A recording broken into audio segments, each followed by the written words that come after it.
আমি ভালোবেসে তোদের দুটো চোখ দিলাম দেখার জন্য, তোরা দেখলি না। ওয়ালাহুম আযানুল্লাহ ইয়াসমাউনা বিহা, আমি তোদের দুটো কান দিয়েছিলাম শুনবার জন্য, তোরা শুনলি না। আল্লাহ বলছেন বান্দা উলাইকা কালানাম, তোরা হলি চার পায়ে পশুর মতো। এ কথা বলেও আল্লাহ খুশি হলেন না, তিনি আর এক ধাপ এগিয়ে বললেন বালহুম আদাল, ওই চার পায়ে পশুর থেকেও তোরা হলি খারাপ। তোদের চোখ থেকেও দেখলি না, কান থেকেও শুনলি না। কেন বলবে? আমরা চোখ দিয়ে তো দেখছি, কান দিয়ে তো শুনছি। কেন খোদা বললেন এই কথাটা? আমরা অন্তর দিয়ে তো অনুভব করি। তাই এরপরে খোদা বলছে কেন তোরা চোখ দিলাম, তোরা দেখলি না, কান দিলেও শুনলি না। আমাদের চার পায়ে পশুর থেকেও খারাপ বলেছে কেন? এই জায়গাটা আমি আপনাদের বুঝাতে চাইছি। এই কানটা দিয়ে শোনার কথা বলেননি। এ তো সাঁওতাল, হাঁড়ি, কুলি, মুচি, বাগদি, খ্রিস্টান, নাস্তিক, ইহুদি, বেচিন, মুশরিক, পৃথিবীর সব জাত শোনে, ওটা নয়। আল্লাহ বললেন এর ভিতরে আর একটা কান আছে, সেই কান দিয়ে আমি তোদের শুনতে বলেছিলাম। কবুলিয়াতের কান, মারেফাতের কান, আধ্যাত্মিক কান, তাসাউফের কান, সেই কানটা দিয়ে তোদের শুনবার কথা বলেছিলাম, তোরা শুনিসনি। আর তোরা যে কান দিয়েছিস তো আবু জেহেল শুনেছে, আবু লাহাব শুনেছে, উতবা সাইবা শুনেছে। আবু জেহেল তো আমার রাসূলুল্লাহর পাশে বসে বসে শুনেছে। কত বড় কপাল আবু জেহেলের! আবু লাহাবের কপাল কত বড়, রাসূলুল্লাহর সামনে বসে ওয়াজ শুনছে। কিন্তু ও কবুলিয়াতের কান দিয়ে শোনেনি, চোখ দিয়ে আমার রাসূলুল্লাহর মোবারক চেহারা দেখেছে। আল্লাহর নবীকে 24 ঘন্টা আবু জেহেল দেখেছে, আবু লাহাব, উতবা সাইবা দেখেছে। সেই চোখ দিয়ে তারা দেখেনি। এই জন্যেই ওই চোখ তৈরি করতে হবে, ওই কান তৈরি করতে হবে, ওই হাত তৈরি করতে হবে। বাবাজি, এই তৈরি করতে গেলে কোন ফ্যাক্টরিতে যেতে হবে? এইদিকে তাকান, কোন ফ্যাক্টরি বলুন, কোথায় গেলে তৈরি হবে আপনারা বলেন? এই হাক্কানি আলেম। এই জন্যই দাদা পীর কেবলা কলকাতার মানিকতলা হুজুরের পা জড়িয়ে ধরলেন। আবার কলকাতার মানিকতলার হুজুর আবার কার পা জড়িয়ে ধরছেন দেখেন, দেখছেন তো? কার গা? এই দেখেন, দেখেছেন তো? এইসব খবর রাখেন, আমার বাবাজি বলে দিয়েছেন। নূর মোহাম্মদ নিজামপুরি রহমাতুল্লাহ আলাইহি, ইনি হলেন কলকাতার মানিকতলা হুজুরের পীর। আবার নূর মোহাম্মদ নিজামপুরি হুজুর কার পা জড়িয়ে ধরেছেন? তিনি আবার ওপরে চলে গেছেন। এইভাবে ওপরে যেতে যেতে এক জায়গায় গিয়ে দেখবেন সব এক হয়ে গেছে। তাহলে কি এই যে এনাদের মতো হাস্তি, এনাদের মতো মানুষ হাক্কানি আলেম, হাক্কানি পীরদের সান্নিধ্যে গেছেন। তাই খাজা সাহেব হুজুর রহমাতুল্লাহ আলাইহি ওসমান হারুনির কাছে যে বসলে, এইদিকে তাকান, ওখানে বসে এলবে মারিফাতের ইমাম তৈরি হচ্ছেন। দেখুন ওসমান হারুনি রহমাতুল্লাহ বললেন, বাবা মঈনুদ্দিন, চোখটা বন্ধ করো। দেখেন তৈরি হয়ে যাচ্ছে। কি রকম মানুষ ছিলেন! চোখ বন্ধ করো। চোখটা বন্ধ করলেন,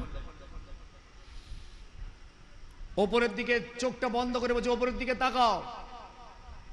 খাজা সাহেব তাকাচ্ছেন, বলে নিচের দিকটা তাকাও, ডান দিকটা তাকাও, বাম দিকটা তাকাও। চোখ বন্ধ করে আছেন। কয়েকটা সূরা পড়তে বলেছেন, সূরা পড়তে বলেন, পড়ে নিয়েছেন। তোমার পরই বলছেন ওপরে তাকাও, নিচে, ডান দিকে, বাম দিকে তাকাও। বলছে চোখ খুলে ফেলো। চোখ খুলেছেন। বলছে বাবা তুমি কি দেখতে পেলে? দেখেন তৈরি হয়ে গেল খাজা সাহেব। কি দেখলে? বলে হুজুর আমি আসমানের দিকে যখন তাকালাম, সাতবক আসমানের ওপর পর্যন্ত যা রয়েছে আল্লাহ আমাকে সব দেখিয়ে দিয়েছে। হুজুর আমি যখন সাত জমিনের দিকে তাকালাম, সাতবক জমিনের নিচে আল্লাহর যা মাখলুকাত আছে আমি সব নিজে চোখে দেখতে পেলাম। হুজুর ডান দিকে তাকালাম, সব দেখতে পেলাম, বাম দিকে সব তাকালাম, দেখতে পেলাম। ওসমান হারুনি বললেন এই দুটো আঙ্গুলের মাঝখান দিয়ে তাকাও।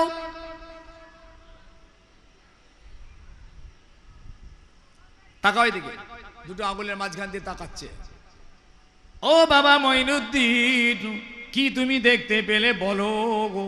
বলে হুজুর সারা পৃথিবীর 18,000 মাখলুকাত আমি মঈনুদ্দিন নিজে চোখে দেখতে পেলাম। তৈরি হয়ে গেলেন। হুজুর বললেন যাও তোমার সবক শেষ, তুমি চলে যাও, তুমি যাও মদিনা শরীফ চলে যাও। খাজা সাহেব মদিনা শরীফ চলে এলেন। এইদিকে তাকাচ্ছেন, শুনছেন? তিনিও মানুষ, আমরাও মানুষ, তারও খোদা আমাদেরও খোদা সব এক। আমাদের অত দূর হয়তো পৌঁছতে পারবো, অন্তত নামাজ রোজাগুলো তো ঠিকঠাক করে করি, হজ জাকাত কোরবানিগুলো হালালগুলো করি, হারামগুলো ছেড়ে দিই, এইটুকু অন্তত আমরা মেনে চলি। মদিনা শরীফে চলে যাওয়ার পর আল্লাহ নবী রওজা পাক থেকে খাজা সাহেবকে হুকুম হলো তুমি হিন্দুস্তানে চলে যাও। বাহ, সুবহানাল্লাহ সুবহানাল্লাহ। মদিনা শরীফ থেকে রসুল পাককে হিন্দুস্তানে আসার অনুমতি আল্লাহ নবী নিজে দিলেন। আর এই মুঈনুদ্দিন এর শব্দটার মানে হলো দিনের সাহায্যকারী। এটা আসমান থেকে হয়েছে, এটা কোনো মানুষের রাখা নাম নয়, এই নামটা আসমান থেকে এই নামটা পাওয়া গেছে, মুঈনুদ্দিন। জি, দিনের মদদগার, দিনের সাহায্যকারী। যাও মুঈনুদ্দিন, তুমি হিন্দুস্তানে যাও। রাসূলুল্লাহর ইশারা মতো, আল্লাহর নবীর হুকুম মতো রাস্তা বলে দেওয়া হলো। এসে তিনি হিন্দুস্তানের আজমিরে চলে এলেন, তারাগড় পাহাড়ে।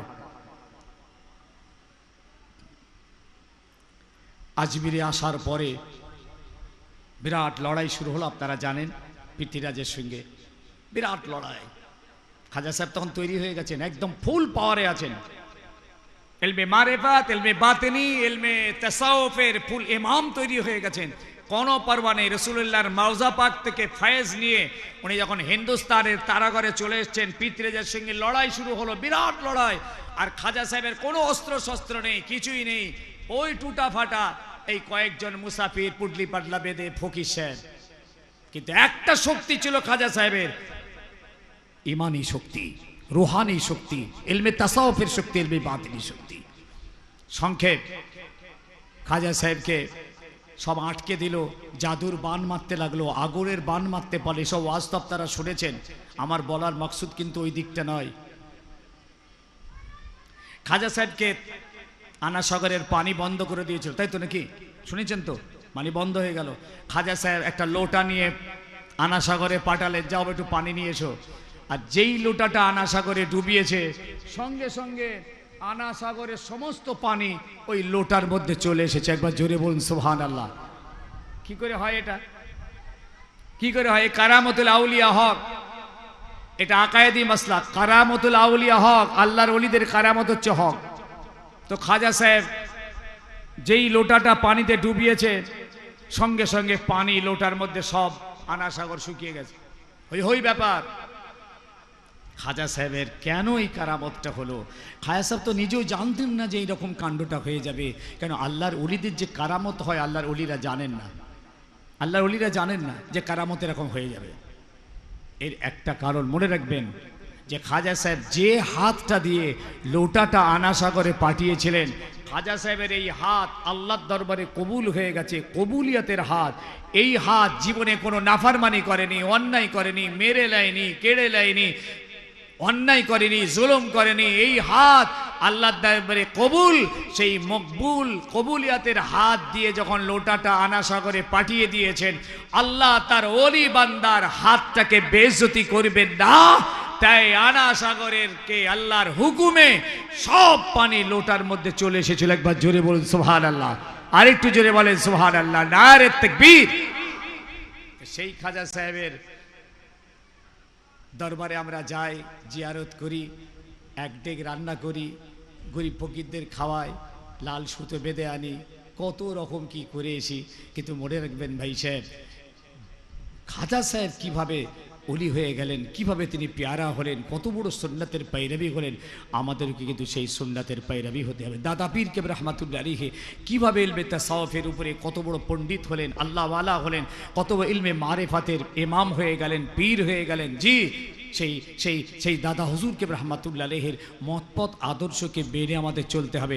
অনেক ফ্যাক্কাবাজি চলছে, কোনো দিকে কান দেবেন না।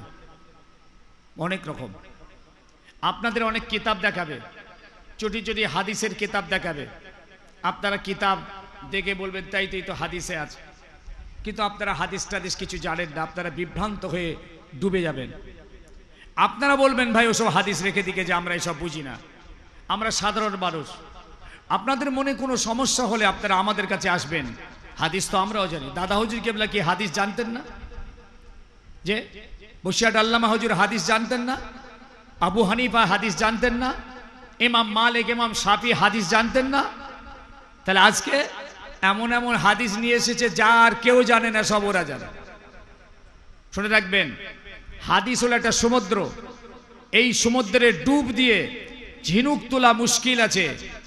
কোন রকম ভাবে এই জায়গায় আপনারা মাথা দিতে যাবেন না, আপনারা সরাসরি জবাব দেবেন।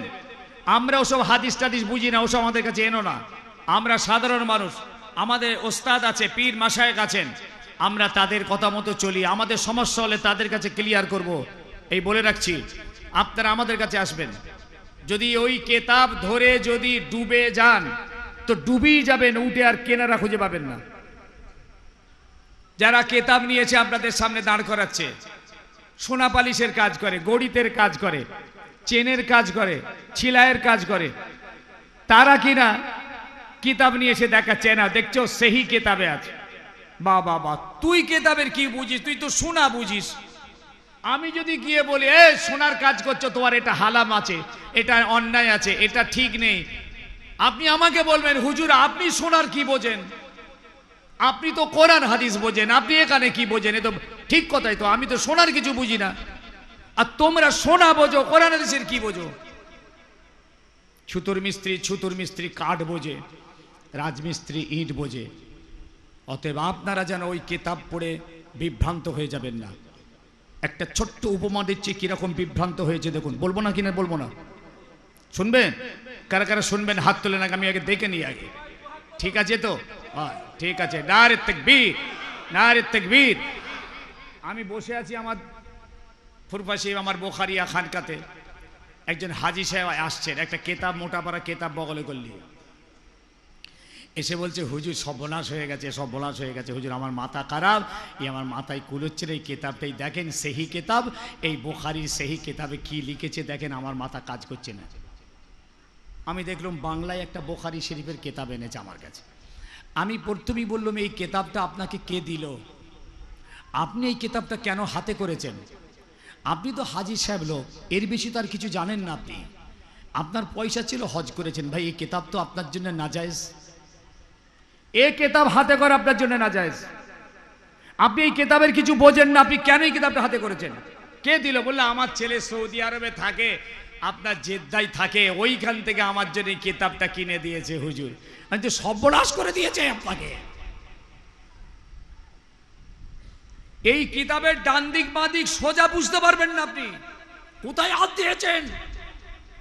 বড় বড় আলেম ওলামারা পর্যন্ত বিগড়ে যাচ্ছে, পথ হড়কে যাচ্ছে তাদের।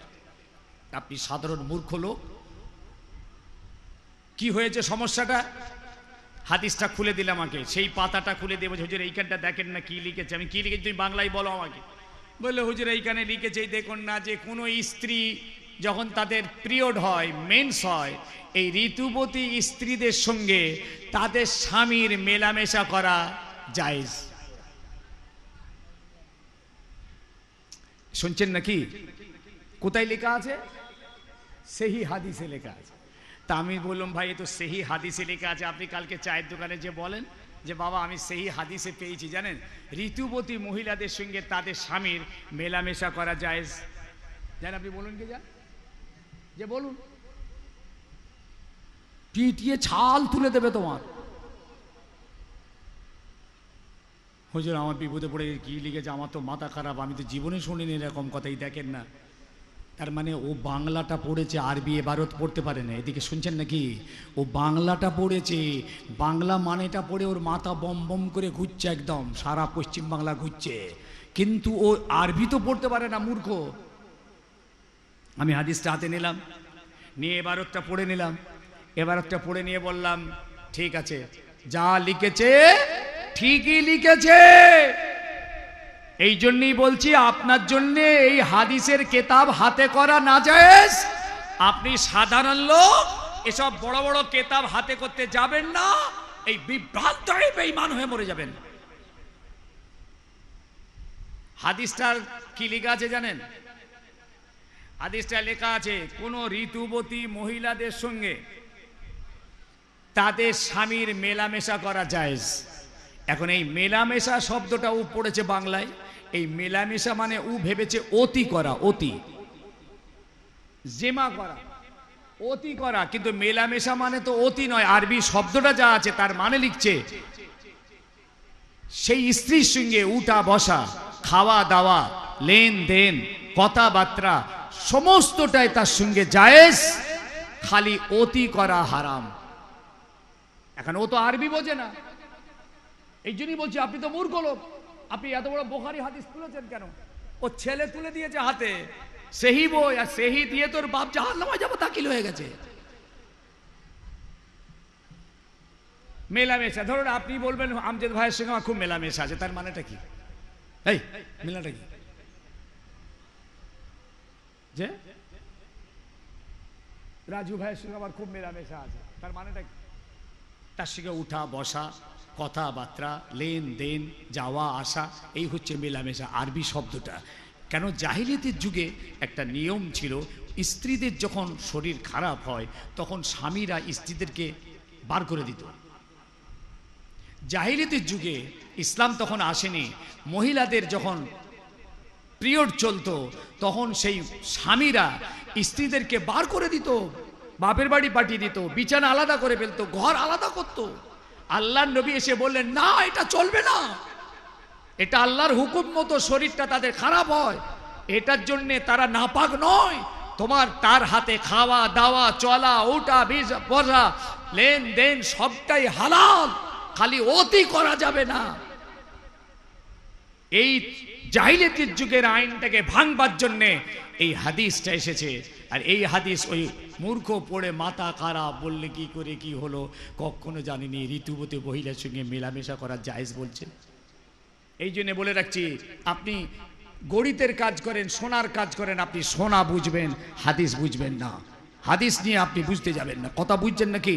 আপনি ছুতোর মিস্ত্রি কাঠ বুঝবেন, আমি কিন্তু সোনা বুঝবো না, সোনা নিয়ে আমার বুঝতে যাওয়া উচিত হবে না। আমি কোরআন হাদিস বুঝি, আলেম মানুষ, আমি কোরআন হাদিস বুঝবো, আমি সোনা বুঝতে যাব না। আপনাদের কোনো কনফিউশন হলে বলে গেলাম, আপনারা আমাদের কাছে আসবেন, আল্লাহকে সামনে রেখে বলছি, কোনো সমস্যা হলে আপনারা আমাদের কাছে আসবেন, আমরা আপনাদের সমস্যার কনফিউশন, মনের এই দ্বিধান সন্দেহান অবস্থাটা মিটিয়ে দেবো ইনশাল্লাহ। একবার দরুদ শরীফ পড়েন, আল্লাহুম্মা সাল্লি আলা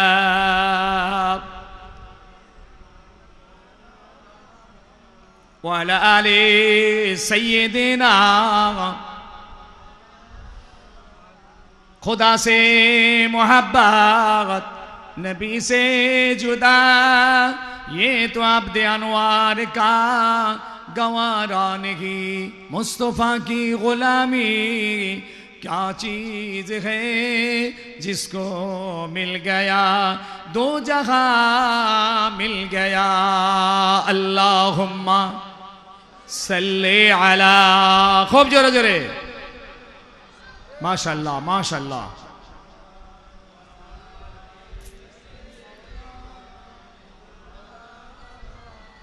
ये राज खुदाई है, ये राज खुदाई है, अगियारो क्या समझेंगे। अल्लाह तू देता है, मिलता है मोहम्मद से, बलगल उला बिकमालिही, कशफत दुजा बिजमालिही।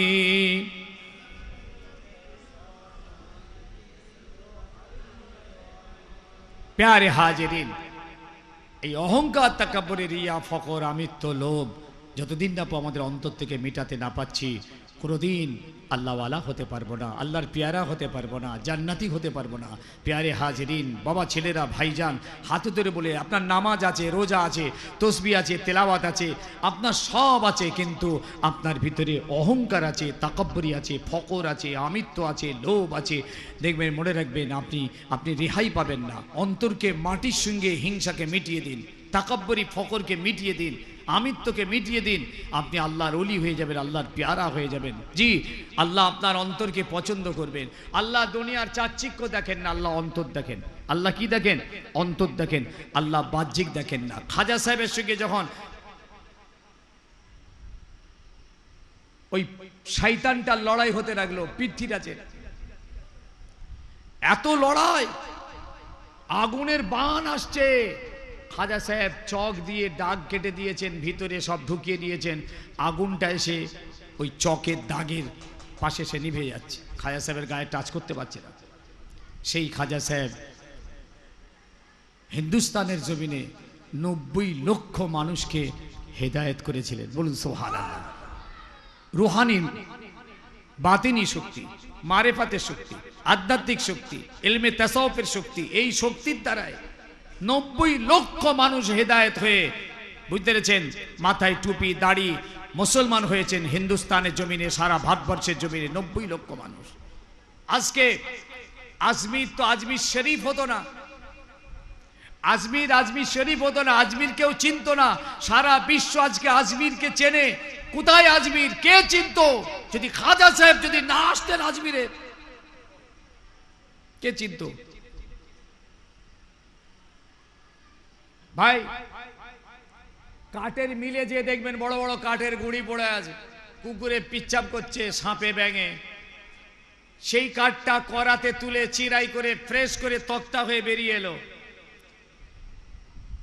মিস্ত্রির হাতে পৌঁছে গেল তক্তা, মিস্ত্রি টেবিল চেয়ার খাট পালং তৈরি করে ফেললো। সেই একই তক্তায় দেখবেন আমরা চেয়ার টেবিল খাট বেঞ্চ তৈরি করে তাতে উঠছি, নামছি, বসছি, শুচ্ছি, লাথি মারছি, যা পা দিয়ে উঠছি সব করছি। আর সেই তক্তার একটা তক্তা দিয়ে মিস্ত্রি সাহেব একটা রেহেল কাঠ তৈরি করেছে। রেহেল কাঠ কথা শুনছেন তো? সেই যেই রেহেল কাঠটা তৈরি করে দোকানে ঝুলিয়ে দিয়েছে, দোকানদার বিক্রি করবে, আপনি গিয়ে পয়সা দিয়ে কিনে নিলেন। ভাই, একই তো কাঠে তক্তা, একই তক্তা দিয়ে খাট পালং চেয়ার টেবিল হলো, সেই একই তক্তা দিয়ে একটা রেহেল কাঠ হলো। দেখবেন তক্ত বসে উঠে পড়ছেন, চেয়ারে উঠে পড়ছেন, টেবিলে উঠে পড়ছেন, পা লাগাচ্ছেন, কিন্তু রেহেল কাঠটাই কেন পা লাগান না? কেন পা লাগে না? এখনো পর্যন্ত তো কোনো ব্যবহারই হয়নি। ওই দোকান থেকে কিনে নিয়ে দেখবেন আপনি চুমা খাচ্ছেন, কেন? আচ্ছা, যদি পাটা লেগে যায় আপনি কি করবেন? ধরুন দোকান থেকে কিনে নিয়ে যাচ্ছেন বাড়িতে, আপনার পা লেগে গেল, কিছু করবেন নাকি না? না কিছু করবেন না, কেন? কি হলো হঠাৎ ওর এত দাম হয়ে গেল কেন? ও তো বেকার, ও তো সেই মিস্ত্রি তৈরি করে একটা দোকানে ঝুলিয়ে দিয়েছে। আমার যুবকেরা, ও নওজোয়ানেরা, বাবাজিরা, এই জায়গাটাই বুঝাতে চাই, একই কাঠ একই তক্তা একসঙ্গে তৈরি হলো। একটা হলো রেহেল কাঠ, আর হলো এদিকে চেয়ার টেবিল। চেয়ার টেবিল দুনিয়ার কাজে তৈরি হয়েছে, সবাই পা লাগাচ্ছি, কোনো মায়া নাই। কিন্তু রেহেল কাঠটার এত সম্মান, যেহেতু রেহেল কাঠটার বুকটা ফাঁক করে তার বুকেতে আল্লাহর কোরআনকে জায়গা দেবে। আল্লাহর কোরআনকে রেহেল কাঠ নিজের বুকে জায়গা দিয়েছে। এই রেহেল কাঠের সঙ্গে কোরআনের ছোঁয়া লেগেছে, স্পর্শ হয়েছে। এই ছোঁয়া লেগে ওই রেহেল কাঠটার ইজ্জত সম্মান আল্লাহ পাক পৃথিবীর সমস্ত মানুষের অন্তরে জিন্দা করে দিয়েছে। ওই রেহেল কাঠটা একটা শুকনো কাঠ, কিন্তু বুকটা পাক করে আল্লাহর কোরআনকে বুকে জায়গা দিয়েছে, আল্লাহর কোরআনকে বুকে ঠাঁই দিয়েছে। ও বুকে করে আল্লাহর কোরআনকে নিয়েছে, কোরআনের সঙ্গে তার ছোঁয়া লেগে এই কোরআনটার ওসিলায় ওই কাঠের ইজ্জতটা আল্লাহ কিয়ামত পর্যন্ত জিন্দা করে দিয়েছে। ভাই, আপনারা বড় রেহেল কাঠটা যদি দেমুক লেগে যায় কি করবেন? পুড়িয়ে দেবেন তো? লগড়ে দেখুন, চেয়ারটা ভেঙে গুড়িয়ে দেমুখ খেয়ে যায় যদি কি করবেন? আগুনে পুড়িয়ে দেবেন। রেহেল কাঠটা পোড়াবেন না? পোড়াতে পারবেন না, ওকে দাফন করে দেবেন।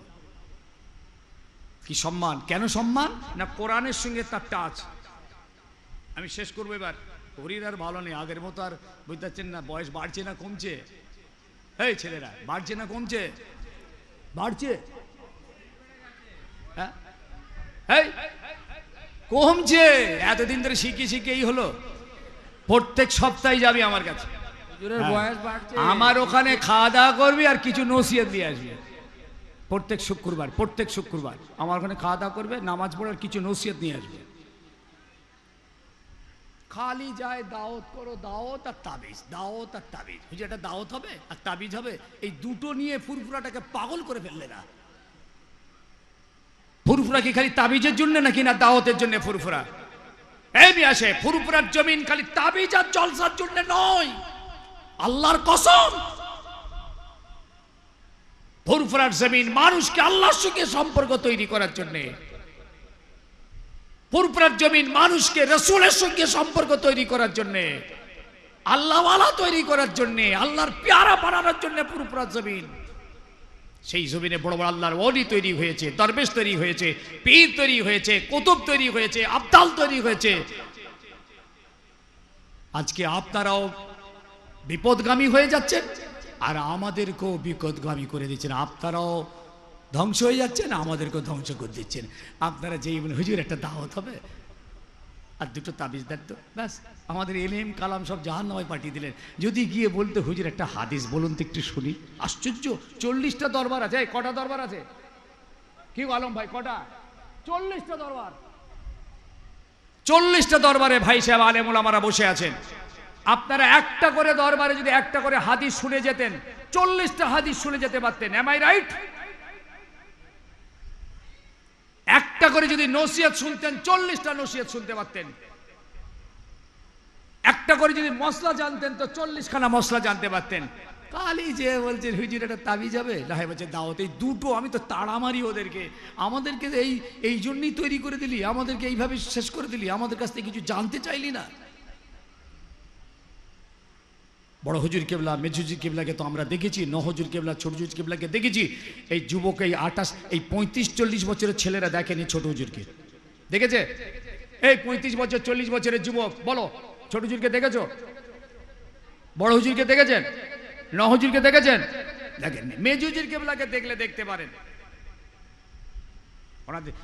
ওনাদেরকে যখন লোকজন আসতো, আল্লাহু আকবার, সব তাসাউফের শিক্ষা চলছে, বাতিনি শিক্ষা চলছে, মারিফাতের শিক্ষা চলছে।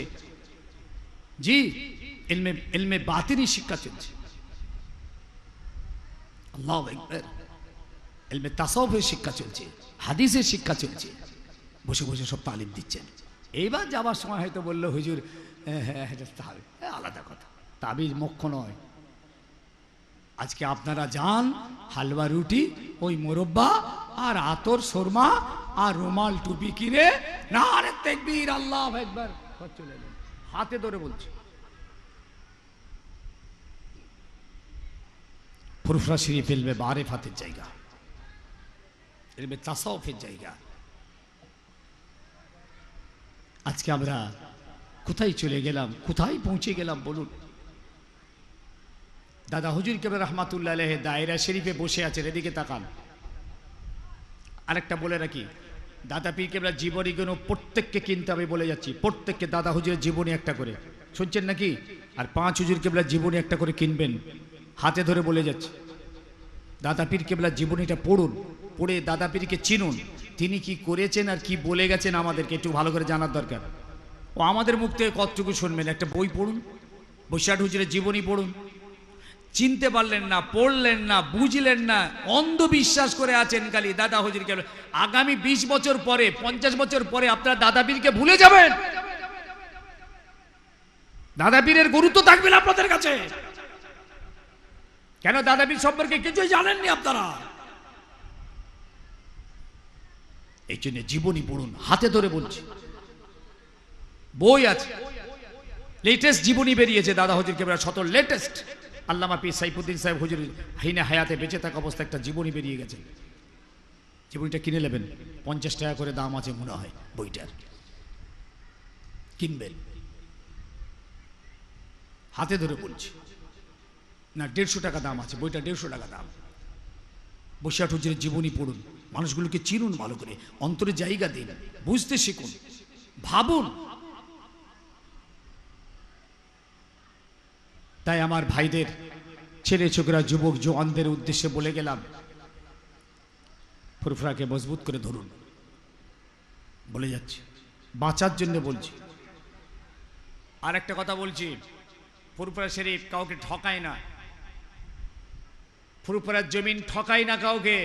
ফুরফুরার জমিন বলতে, যে আমি আমজাদ বলছি নি, অন্য কাউকে বলছি নি, ফুরফুরার জমিন বলতে যেটা, এ কাউকে ঠকায় না, গাদ্দারি করে না, এ রাজনীতি করে না। ফুরফুরার জমিন রাজনীতি করে না। রাজনীতি যদি আমজাদ করে বলবেন আমজাদ ভাই রাজনীতি করে, এর মানে ফুরফুরা রাজনীতি করে না। যদি ফুরফুরার জমিনে কারো কথা যদি অবান্তর হয়, যদি পছন্দ না হয়, ঠিক মেনে নেওয়ার মতো না হয়, আপনি তাকে ছেড়ে দিতে পারেন, জমিন ছাড়তে পারবেন না। ধরুন এমন কিছু কথা বলেছি, আমি আমাকে নিয়ে বলছি, ধরুন এমন কিছু কথা বললাম যে আপনার পছন্দ হলো না, আপনি আমাকে ছেড়ে দেবেন, জমিন ছাড়বেন কেন? জমিন ছেড়ে কোথায় যাবেন আপনি? যদি কোথাও যান তাহলে বলে যাবেন, হুজুর আমরা ফুরফুরা ছেড়ে দিলাম, অমুক জায়গায় যাচ্ছি। কোথায় যাবেন বলে যাবেন। প্লিজ, আমার যুবক সন্তান, ছেলে, বাপ, ভাই, মা, বোন সকলকে উদ্দেশ্য করে বলে গেলাম, ঠিক জায়গাতেই আমরা আছি, ঠিক ইমাম আমরা ধরে আছি। হাদিস পাক এসেছে, রসুল্লাহ বলেছিলেন, সাহাবাদের এক একটা প্রশ্নের উত্তর দিতে দিতে সাহাবা কেরামদেরকে রসুল্লাহ লাস্টে কি বললেন জানেন? সাহাবিরা বললেন, হুজুর আমরা কি করে বাঁচবো, এই ফিতনা ফাসাদতে কি করে বাঁচবো, এই কঠিন পরিস্থিতি আমরা কি করে ঈমান ঠিক করব, আমরা কিভাবে চলবো, আপনি তো দুনিয়া থেকে চলে যাবেন, হুজুর আমরা কি করব? তখন হুজুর সাহাবিদের বলতে বলতে বলেছিলেন, ও আমার সাহাবীরা, কঠিন পরিস্থিতির মাঝখানে পড়লে তোমরা তখন আস্তে আস্তে কি করবে? জামাআতুম মিনাল মুসলিমিন, মুসলমানদের জামাতের একজন ইমামকে মজবুত করে ধরবে। এই ইমাম যদি তোমাদেরকে মারে তাও ছাড়বে না, ইমাম যদি তোমাদের মালমাতা কেড়ে নেয় তাও ছাড়বে না, ওই ইমামকে মজবুত করে ধরবে। হুজুর বলছেন, ইমামটা কেমন হবে? যিনি নায়েবে নবী হবেন, ওয়ারাসাতুল আম্বিয়া হবেন, আশিকে রাসূল হবেন, কোরআন হাদিসের উপরে বড় আলেম হবেন, আমলকারী হবেন, তাকওয়া হবে, পরহেজগারি থাকবে, খোদাভীরতা থাকবে, লিল্লাহিয়াত থাকবে, সুন্নাতের আমল থাকবে, অহংকার, তাকাব্বুরি, রিয়া, ফখর, আমিত্ব, লোভ থাকবে না, ধৈর্য, সহ্য, শুকর, সবর থাকবে। ইনি হবেন সেই জামানার ইমাম। ও আমার সাহাবীরা, কেমন করে ধরবে? রাসূলুল্লাহ দুটো উদাহরণ দিলেন, কেমন করে ধরবে। আল্লাহ নবী বললেন, যেমন একটা কাপড় যদি দুটো দাঁতের মাঝখানে কোনো বস্তু যদি দাঁত দিয়ে চেপে ধরো, সেই বস্তুটাকে যদি জোর করে টেনে নেওয়া হয় ছিঁড়ে বেরিয়ে যাবে, দুটো দাঁতের মাঝখানে বস্তু থেকে যাবে। এইভাবে তোমরা দুটো দাঁত দিয়ে চেপে ধরার মতন তোমরা তোমাদের ইমামকে মজবুত করে ধরবে। বল সুবহানাল্লাহ। হুজুর আর একটা উদাহরণ দিলেন, যেমন বড় বড় গাছগুলো তার শেকড়গুলো মাটির ভিতরে চালিয়ে দেয়, শেকড়গুলো মাটির ভিতরে চালিয়ে দিয়ে সেই শেকড়গুলো মাটি আঁকড়ে ধরে গাছটাকে দাঁড় করিয়ে রাখতে চায়, তাহলে গাছ বেঁচে থাকতে চায়, শেকড়গুলো মাটির ভিতরে সঞ্চালন করে দিয়ে তোমরাও তোমাদের ইমামকে ওই রকম মজবুত করে ধরবে, যেমন শিকড় মাটিকে মজবুত করে ধরে থাকবে। হাত্তা ইয়াতিয়াকাল মউত, মিশকাত শরীফ। এই রকম থাকতে থাকতে তোমাদের মওত এসে যাবে। হাত্তা ইয়াতিয়াকাল মউত, তোমাদের মৃত্যু এসে যাবে। ও বাবাজি, সোনার মানিক, আমরা তো ইমাম পেয়ে গিয়েছি, ইনশাল্লাহ আমরা যোগ্য ইমাম আমাদের পীর ও বর্ষের দাদা পীরকে পেয়েছি। সেই দাদা পীরকে মজবুত করে আপনারা ধরেও আছেন, কোনো অসুবিধে নেই, মজবুত করে ধরে থাকি মওত পর্যন্ত। কিন্তু এই ধরে থাকার অর্থটা ভুলে যাচ্ছেন। ধরে থাকার অর্থ হলো দাদা পীর কেবলার ওসিয়ত আর নসিহত মেনে চলতে হবে। তিনি যেভাবে চলতে নিষেধ করেছেন কোরআন হাদিস মোতাবেক সেই মতো চলা বন্ধ করতে হয়, যেভাবে চলতে বলেছেন সেইভাবে চলতে হয়। দায়রা শরীফে দাদা হুজুর কেবলা বসে আছেন, শেষ করে দেবো নাকি? দোয়া করে দিই, এই কথাটা বলি, দোয়া করে দিই ছোট্ট করে। দায়রা শরীফ জানেন, দাদা হুজুর দায়রা শরীফ, ওখানে হুজুর বসে থাকতেন, বড় খলিফার এসে বসে থাকতেন। বড় বড় মুহাদ্দিসরা বসতেন দাদা পীর কেবলার সঙ্গে তাসাউফ ইলমে বাতিনি তালিম তাআল্লুম দর্শ নিতেন। তা দাদা হুজুর কেবলাকে এসে একটা লোক বলছে, আমাদের ফুরফুরা এলাকারই লোক এসে বলছে, হুজুর আপনাকে অমুক লোক খুব গালাগালি করেছে।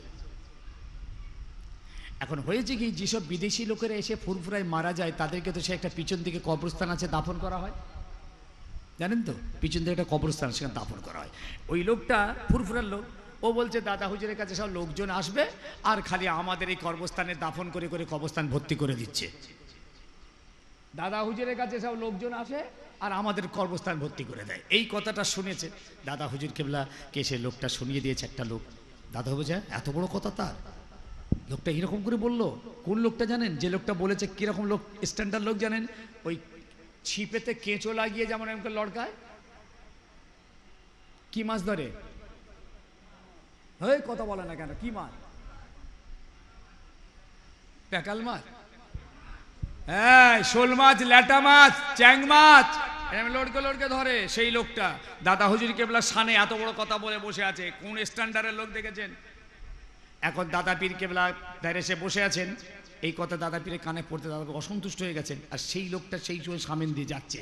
দাদা হুজুর, এই আব্দুস সামাদ এদিকে এসো, তার নাম ধরে ডেকেছে, এদিকে এসো। লোকটা ভিতরে গেছে, যেতে বলছে, তুমি এত বড় স্পর্ধা, তুমি এইরকম করে বলে বেড়াচ্ছ যে আমি যেসব মেহমান আমার মারা যায়, ইন্তেকাল করে, আমি তাদেরকে ওই কর্মস্থানে দাফন করি।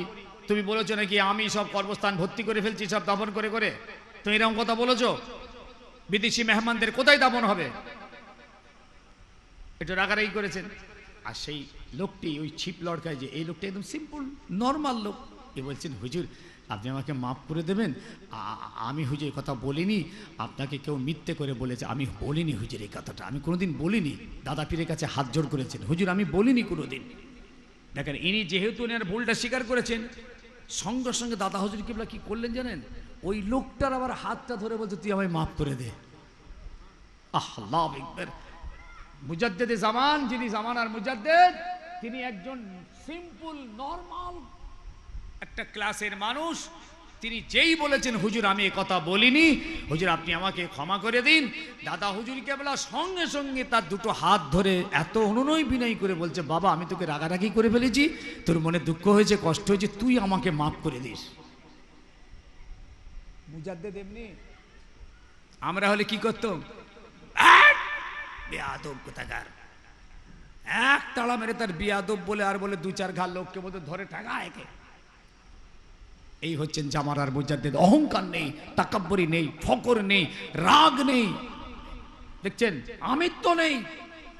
আল্লাহ আমাদের সকলকে দাদা পীর কেবলার এই জলসায় বসে যেন আমরা এই অঙ্গীকার নিতে পারি, খাজা সাহেব হুজুরের অঙ্গীকার নিতে পারি, তাঁদের সুন্নাত তরিকা মতো চলতে পারি, তাদের আদর্শ মতো চলতে পারি, তাদের মত পথের সঙ্গে যেন আমরা চলতে পারি মত পর্যন্ত। জি, আল্লাহ আমাদের সকলকে নসিব করেন।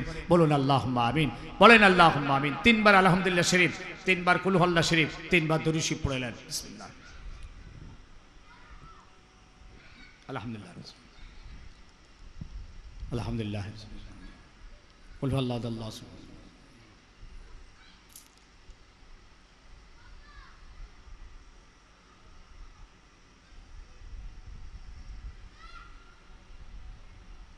আল্লাহুম্মা সাল্লি আলা ফুরফুরা শরীফ যাবেন।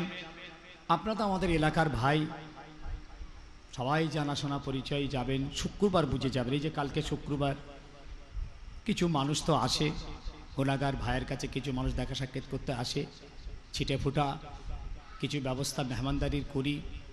নামাজ পড়বেন, খাওয়া দাওয়া করবেন, মাসলা মাসাইল ফতোয়া ফারায়েজ জিজ্ঞেস করবেন, জানতে যাবেন, কোনো প্রসঙ্গ আটকে গেলে ক্লিয়ার করবেন। তদবির তাগাদা দাওয়াতপত্র যে কোনো সংক্রান্ত শুক্রবার থাকলো। আর আমার দাদাজি হোসেন বুখারী গাজী রহমাতুল্লাহ, যিনি 17 পুস্তের আমার দাদু, যিনি 700 বছর আগে এসেছিলেন, চারশিদার হুজুর এসেছিলেন, দাদা পীর কেবলার 15 পুস্তের দাদু মনসুর বগদাদী রহমাতুল্লাহ এসেছিলেন। এনারা 700 বছর আগে এসে ফুরফুরা তৈরি করেছেন, ফুরফুরা বানিয়েছেন। বালিয়া বাসন্তীর নাম মুছে ফুরফুরা রেখেছেন 700 বছর আগে। 4 শহীদান এনারা শহীদ হয়ে গেলেন, তাদের পীর হলেন হোসেন বুখারী রহমাতুল্লাহ, ওনারই বংশধর আমরা। আমরা 9 ভাই, সবাই আল্লাহ করে আলেম। 2 ভাই ছোট হুজুর কেবলার জামাই, ফুরফা টাইটেল মাদ্রাসার সব মুহাদ্দিস ছিলেন। আমার আব্বা হুজুর কেবলা ফুরফা টাইটেল মাদ্রাসার মুহাদ্দিস ছিলেন। আমার আব্বা হুজুর কেবলা ছোট হুজুর কেবলার দোস্ত এবং বেয়াই ছিলেন। আমি এখন বর্তমান দাদা হুজুর কেবলার মাদ্রাসার খাদেম আর দাদা পীর কেবলার এই সিলসিলার খাদেম। দুটো কাজ আমাকে করতে হয়, অনেকে একটা করে, আমাকে দুটো করতে হয়। দাদা পীর কেবলার মাদ্রাসার খেদমত করতে হয়, আবার দিন ইসলামের খেদমতে বিভিন্ন জায়গায় যেতে হয়। দোয়া আমার জন্য খাস করে করবেন, শরীর স্বাস্থ্যের জন্য দোয়া করবেন। জি, আমরা 9 ভাই। তো একটা ভাই হুমায়ুপুর এয়ারপোর্ট মাদ্রাসায় চাকরি করে, এয়ারপোর্ট মাদ্রাসা, এয়ারপোর্টের গায়ে। একটা ভাইপো জয়রামবাটি মাদ্রাসার মুদারিস। একটা ভাই বাংলাদেশে থাকে। সবাই আল্লাহ করে আলেম। যাবেন। আমার আব্বা হুজুর কেবলা তো এই কুমিরমোড়া, নবাবপুর, মাঝেরার, ভগবতীপুর, সিংজোর এসব ব্যাপক এলাকায় হুজুর ঘুরতেন। বিশেষ করে ওয়াজ রিসেট খুব কম এখানটায়, উনি বাংলাদেশে বেশি ওয়াজ করতেন, বেশি মুরিদ ওনার বাংলাদেশে। এই এলাকায় তিনি তদবির তাগাদা করতে বেরোতেন, কঠিন কঠিন কড়া কড়া তদবির হুজুর করতেন আমার আব্বাজান হুজুর। যাই হোক, তানার ইসাল সব হয় 27শে জ্যৈষ্ঠী, আর হোসেন বুখারী রহমতের জালসা হয় 11ই ফাল্গুন। দাদা হুজুর কেবলা কায়েম করে গেছে 11ই ফাল্গুন। সকলে যাওয়ার চেষ্টা করবেন। আসো আমরা একটু তওবা করে নিই। বিসমিল্লাহির রহমানির রহিম পড়েন। বিসমিল্লাহির রহমানির রহিম। আয় আল্লাহ তাআলা, আমি तमाम গুনাহ হইতে তওবা করছি। আস্তাগফিরুল্লাহ রব্বি মিন কুল্লি যামবি ওয়া আতুবু ইলাইহি। আশহাদু আল্লা ইলাহা ইল্লাল্লাহ ওয়াহদাহু লা শারীকা লাহু ওয়া আশহাদু আন্না মুহাম্মাদান আবদুহু ওয়া রাসূলুহু। লা ইলাহা ইল্লাল্লাহ মুহাম্মাদুর রাসূলুল্লাহ সাল্লাল্লাহু আলাইহি ওয়াসাল্লাম। আল্লাহুম্মা আমিন। আল্লাহ আজকে সন্ধ্যা থেকে জিক্রে মাহফিল, ওয়াজ নসিহত, মেহমানদারি যা কিছু হয়েছে আল্লাহ রহমত করে ভুল কথা মাফ করে দেবেন। আল্লাহ খুশি করে আল্লাহ আমাদের আজকের এই মজলিসকে কবুল করে নেবেন। আল্লাহ ইয়া আল্লাহ খুশি হয়ে যদি কিছু সওয়াব ইসলাম মদিনা শরীফ রসুল পাকের দরবারে সওয়াব পৌঁছে দেন। আমার হাবিবের খাতিরে तमाम সাহাবায়ে কেরাম, শুহাদায়ে ইসলাম, তরিকার ইমাম, পিরানে পীর, গৌস, কুতুব, আবদাল, আখতাল, আউলিয়া, আম্বিয়া দরবারে সওয়াব। तमाम नबीन, सिद्दीकीन, शुहदा, सालिहीन, मुहद्दिसीन, मुफस्सिरीन, मुज्तहिदीन, मुसन्निफीन दरबारे सवाब। या अल्लाह बड़ पीर साहब के रहमतुल्लाह আমাদের খাজা গরিব নওয়াজ মুঈনুদ্দিন চিশতি আজমিরির দরবারে সওয়াব পৌঁছে দিন। হুজুরে যত মুরিদ, মুতাকিদিন, মুহিব্বিন চলে গেছেন তাদের কবরে সওয়াব পৌঁছে দিন। বাহাউদ্দিন নকশবন্দি রহমতুল্লাহ আলাইহি। আল্লাহ দিল্লির জমিনে যত আল্লাহ ওয়ালারা শুয়ে রয়েছেন, মুজুব, দরবেশ, সুফি, কুতুব, আবদাল, আল্লাহ বড় বড় টাউনে শহরে যত দরবেশ, ফকির, আল্লাহ ওয়ালা তাদের কবরে সওয়াব পৌঁছে দিন। আয় আমাদের আল্লাহ ফুরফুরা শরীফে জমিন, ফুরফুরা বিজয় বীর হোসেন বুখারী গাজীর দরবারে সওয়াব। 4 শহীদান হুজুর গঞ্জ শুহাদা হুজুর মনসুর বগদাদি মুস্তাফা মাদানী দরবারে সওয়াব। আল্লাহ মুজাদ্দিদ জামান আমির শরিয়ত দাদা হুজুর কেবলা দরবারে সওয়াব পৌঁছে দিন। আল্লাহ 5 হুজুর কেবলাদের উপাকে সওয়াব পৌঁছে দিন। আল্লাহ আল্লাহ আমাদের বড় ভাই পীর আল্লামা সাইফুদ্দিন সাহেবের উপরে সওয়াব পৌঁছে দিন। আল্লাহ আমাদের পীর ও মুর্শিদ ছোট ভাই নুরউদ্দিন হুজুর পাকে, আল্লাহ আমাদের কালী বাকি বিল্লাহ সাহেব হুজুরের পাকে সওয়াব পৌঁছে। আল্লাহ আমাদের সীতাপুর দরবার শরীফে শুয়ে আছেন আল্লাহ আবুল ফারাম মাওজি কবরে সওয়াব পৌঁছে দিন। ইয়া আল্লাহ দাদা পীর কেবলা বড় বড় খলিফারা শুয়ে আছেন তাদের কবরে বড় আবে সাহেব, ছোট আবে সাহেব, কনক পীর সাহেব, মাদুর আলী সাহেব, হিদায়তুল্লাহ সাহেব, আল্লাহ আমার আব্বা হুজুর পীর কেবলা রূপাকে সওয়াব পৌঁছে দিন। আজকের মাহফিলে যারা এসেছেন, যারা চলে গেছেন, যারা সহযোগিতা করেছেন, দৌড়ঝাঁপ করেছেন, মেহনত করেছেন, আল্লাহ আমাদের সকলের বাপ মা, দাদা দাদি, নানা নানি, আবাসদা, চেরে পুলে, বাল বাচ্চা, স্বামী স্ত্রী সকলের কবরে আপনি সওয়াব দিন। কবরে আযাবকে আল্লাহ আপনি মাফ করে দিন। আল্লাহ কবরটা রহমতের নূর দিয়ে আল্লাহ আপনি ভরপুর করে দিন। আল্লাহ একটু জোরে বলেন আল্লাহুম্মা আমিন। এই বাচ্চারা জোরে বলেন আল্লাহুম্মা আমিন। এই মানিকগুলো বল আল্লাহুম্মা আমিন। ইয়া আল্লাহ আপনার জমিনে বসে আপনার বান্দারা আপনাকে না দেখে, আপনার জাহান্নামা, জান্নাত, আযাবে কবর না দেখে আল্লাহ আপনার রহমতের আশা করে দুটো হাত তুলেছে। আল্লাহ ইয়া আল্লাহ আপনি তাড়িয়ে দেবেন না, দূর করে দেবেন না, খালি হাত ফিরিয়ে দেবেন না। আল্লাহ আল্লাহ আপনি আমাদের দোয়াকে আজকে কবুল করে নিন। আল্লাহ আমাদের ইসাল সবকে কবুল করে নিন। আল্লাহ আমাদের মোনাজাতকে কবুল করে নিন। ইয়া আল্লাহ আমাদের যত ভাই, বাপ, মা, ছেলে, আত্মীয় আকারে কবরে সকলের কবরে বিসর্জন বানিয়ে মাহফিল আল্লাহ যিনি এত বড় সালে সবের ইন্তজাম করেছেন 3 দিন ব্যাপী, আল্লাহ তানার আহলে ওয়াল যারা চলে গেছেন, বাপকুল মাকুল মুরব্বীর, আল্লাহ তাদের কবরে আপনি সব পৌঁছে দিন। আল্লাহ আল্লাহ তাদের কবরকে কুশাদা করে দেন। আল্লাহ রহমতের দৌড় দিয়ে ভরপুর করে দেন। আল্লাহ কিয়ামতের দিন ডান হাতে আমল নামা নসিব করবেন। আল্লাহ আল্লাহ ভাইদের হায়াত দারাজ করবেন, রুজি রোজগারে বরকত দেবেন, ইমানদার করবেন, নেক সলে করবেন, আল্লাহওয়ালা করবেন। আল্লাহ আহলে ওয়াল পরিবার বর্গ বাচ্চা কাচ্চা যা রেখেছেন আল্লাহ তাদের হায়াতকে দারাজ করবেন, নেককার করবেন। আল্লাহ দিনই কাজ করবার তৌফিক দেবেন, দিনই কাজ করবার তৌফিক দেবেন, রুজিতে রোজগারে আল্লাহ বরকত দেবেন। আল্লাহ আপনি তো দেনেওয়ালার মালিক। আল্লাহ আমার সকল ভাইদের ব্যবসা বিজনেসে কারবার চাষাবাদ চাকরি বাকরি যে যা করে আল্লাহ হালাল রুজিতে বরকত দেবেন। আল্লাহ জোরে বলা গেল নি? জোরে বলা যাচ্ছে আল্লাহুম্মা আমিন। ইয়া আল্লাহ আমাদের মধ্যে যারা কঠিন কঠিন বেমারে ভুগছেন আপনি শেফা করে দিন। আল্লাহ অভাবী আছেন অভাবকে দূর করে দেন। আল্লাহ যে যা নিয়েতে হাত তুলেছে আল্লাহ কবুল করে নেন। আল্লাহ ইয়া আল্লাহ পাক শেষ আর যে আপনার দরবার শরীফে বিশ্বে মুসলমানদের হেফাজত করুন।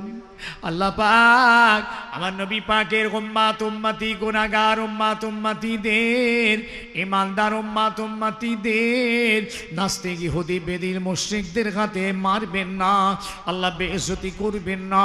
আল্লাহ আপনি আমান শান্তি দিন, সমাজ বোঝ দিন, মানবতা দিন।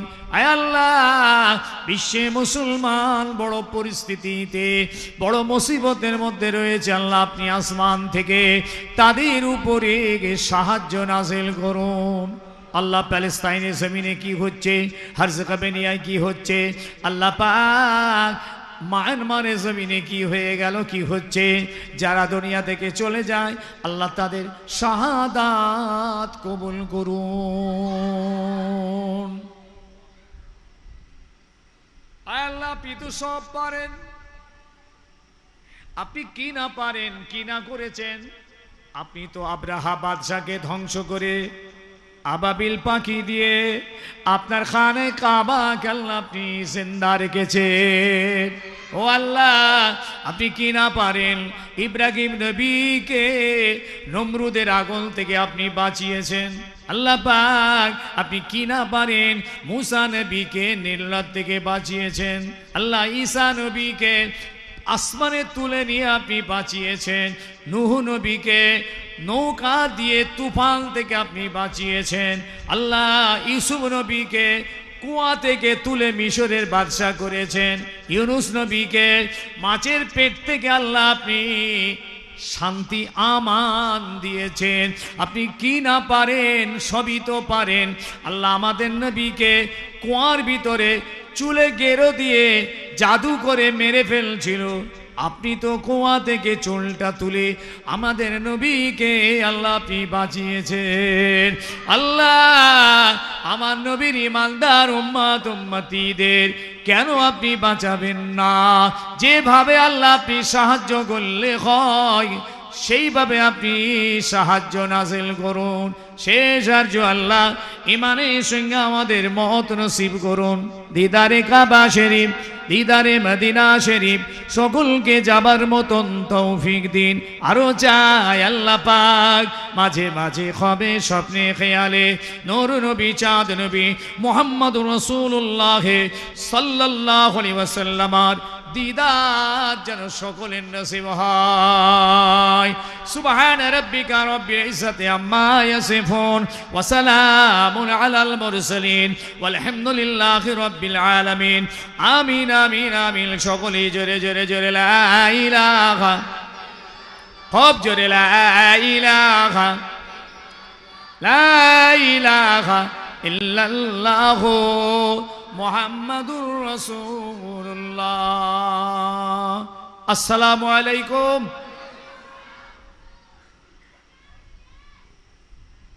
আগামীকাল সব দাওয়াত থাকলো, ইনশাল্লাহ আপনারা এসে যাবেন। মাগরিব থেকে শুরু হয়ে যাবে। আপনারা তো সব যে ও ভাই আপনাদের তাবারুকের ব্যবস্থা আছে, নিয়ে যাবেন। কোথা থেকে দেবে তাবারুকটা? গেটে দিয়ে দাও, দিয়ে দাও, তাড়াতাড়ি দিয়ে দাও বাবা। তাবারুক আছে, নিয়ে যান, সকলে তাবারুক নিয়ে যান। তাহলে এখন বললে তো হয়ে যেত।